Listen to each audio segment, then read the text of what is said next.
So, Jason, back to the offense. And of course, you bring in Kendal Briles, who has had success just about everywhere he's gone. And the difference in the offense is that he has led versus what he inherited or left behind has been pretty stark. So, he worked for his dad at Baylor. They had some of the more prolific offenses in the history of college football.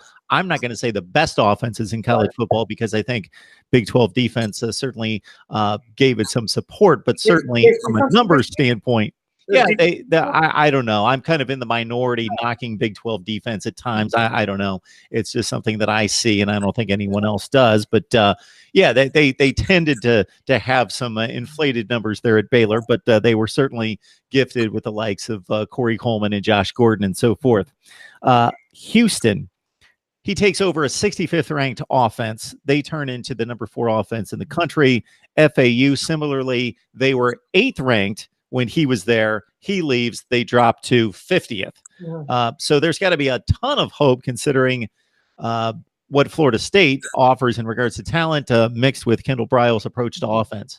One of the areas where I was very critical of Coach Taggart last year was I think that they tried to go too quickly to what he calls the Gulf Coast offense, the RPO, because most of the guys who were brought in before were brought in for a pro style offense under Jimbo Fisher.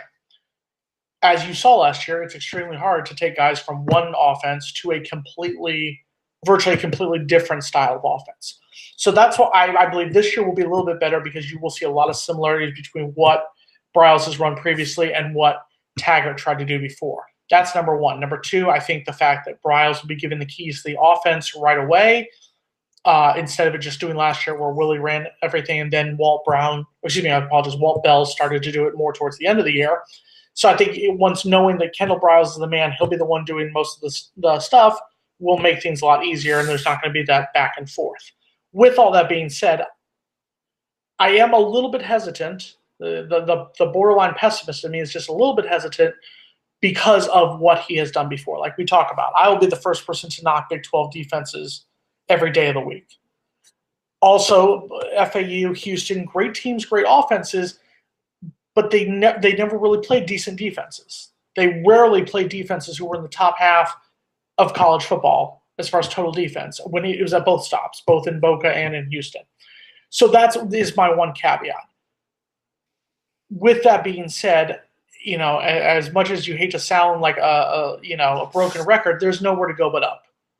There really is nowhere to go but up with this offense and whatnot. I mean, you look at it, the Miami game last year, the offense still played well in a loss.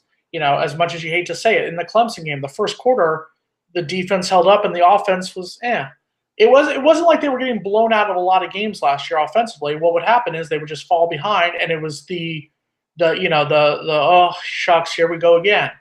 So it's just about staying competitive. And I think if he can put points on the board, keep these guys these confidence that they can stay in these games, then I think you can see a much better season this coming year.